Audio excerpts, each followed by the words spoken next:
가정을 지키려고 점점점입니다. 자, 백 기자 이게 어떤 내용이죠? 예, 한 남편 얘긴데요. 이 사람은 이제 지난 4월에 자기 집 안방에서 아내가 다른 사람이랑 통화하는 내용을 2번 녹음을 한 겁니다. 그러니까 공개되지 않은 타인 간의 대화를 녹음을 한 건데요. 이 사람은 이렇게 불법을 강행한 이유를 털어놓습니다. 아내가 갑자기 자녀에 대한 친권과 양육권을 포기하겠다며 이혼을 요구했고 또 주말마다 행선지를 알려주지 않은 채 외박을 했다는 겁니다. 그래서 이혼을 왜 도대체 요구하는지 좀 알고 싶었고 결정적으로는 가정을 지키고 싶었다라고 주장을 합니다. 자, 팀장님, 아내의 갑작스런 이혼 통보. 딱 보니까 아무래도 이제 이 남편은 외도를 의심했던 것 같은데 그래서 녹음을 2번이나 했다는 거 아닙니까? 통화 녹음을. 자, 그런데 저는 이 사건에서 좀 흥미로웠던 것이 그러니까 녹음을 해보라고 권한 게 장모님이었어요.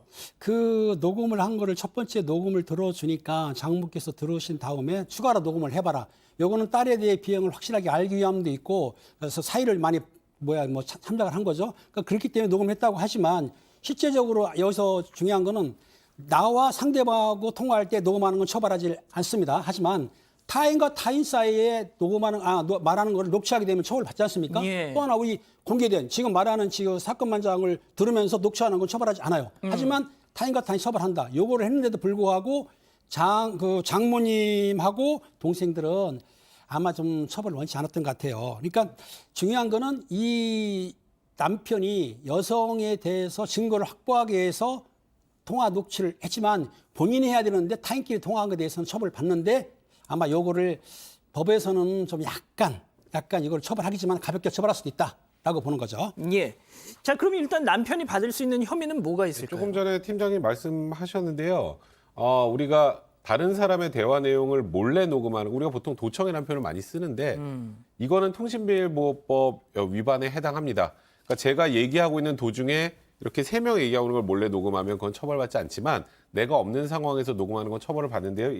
이 상황에서는 자기 아내가 이게 내연남이건 혹은 제3의 누군가와 얘기를 하고 통화하는 걸 녹음하기 위해서 몰래 녹음을 한 것이기 때문에 이거는 일단 법적으로 놓고 보면 통신비밀보호법 위반에 해당할 수밖에 없습니다. 자, 제가 이제 이 관련 기사에 달린 댓글을 봤더니 그나마 다행인 건 처가 쪽 사람들이 그래도 좀 기본은 돼 있는 것 같다.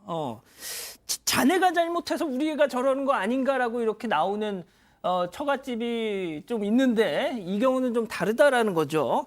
자, 백 변호사님, 그래서 법원 판단이 어떻게 나왔습니까? 이 사안에 대해서? 일단 지금 오죽했으면 재판부에서 바로 왔을 때 불법이라는 거는 어쩔 수 없어요. 그러니까 우리가 이 수사 단계에서 불법을 저질렀지만 한번 봐줄게가 기소유예라고 하잖아요. 근데 이제 법원으로 넘어갔을 때는 재판부가 너무 봐주고 싶어. 너무 봐주고 싶은데 법적으로는 빼도 박도 못하게 유죄예요. 이럴 경우에 내리는 게 선고유예입니다. 그렇군요. 네, 그래서 일단 재판부에서는 이 아내 가족들도 아내 일탈액에 대해서 유감 표명하면서 선처를 탄원하고 있는 상황인데 이걸 굳이 선고를 해서 소위 말해서 전과를 남겨줄 필요가 있겠느냐. 그래서 선고를 유예하게 됩니다. 승 의원님, 네. 재판부는 저렇게 선고유예라는 판결을 통해서 정말 이렇게 봐줬다고 해도 아예 그냥 검찰에서 기소를 하지 않을 수 있는 방법은 없었을까요? 기소유예라는 제도가 있겠죠. 사실 이게 불기소 처분 중에 하나로 내가 너를 기소하는 건 맞지만 검찰이 갖고 있는 기소 독점주의에 따라서 이번만은 봐줄게, 나 기소 안 할게 이렇게 갔어야 되는데 저는 개인적으로 통신비밀 보호라는 게 그렇게 죄질이 좋지 않는 범죄 중에 하나라고 생각을 승 해요. 의원님, 이게 법적인 문제를 좀 따지기 전에 지금 일단 뭐가 됐든 처갓집이 예. 사위의 편을 들어줬어요.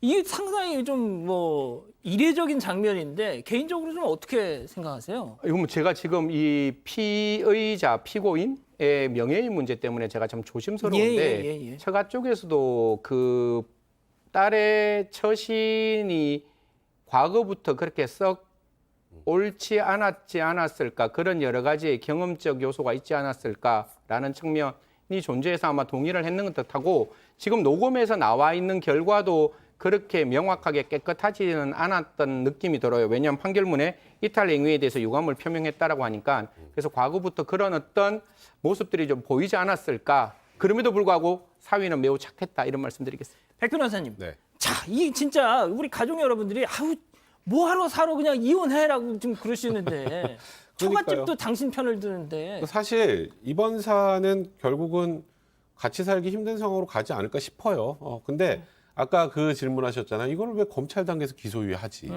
왜 굳이 재판에 넘겨서 선고유예를 하느냐? 이걸 기소유예하게 되면 어떤 문제가 있냐면 예. 앞으로 그럼 외도 관련된 건 녹음해도 처벌 안 받네? 기소도 안 되네? 이렇게 된단 말이에요. 그러니까 이걸 처벌받을 정도가 되는지 선고를 유예해야 되는지 판단은 법원으로 넘기는 게 맞다. 그런 취지로 검찰이 기소했다 보시면 될 것 같습니다. 알겠습니다.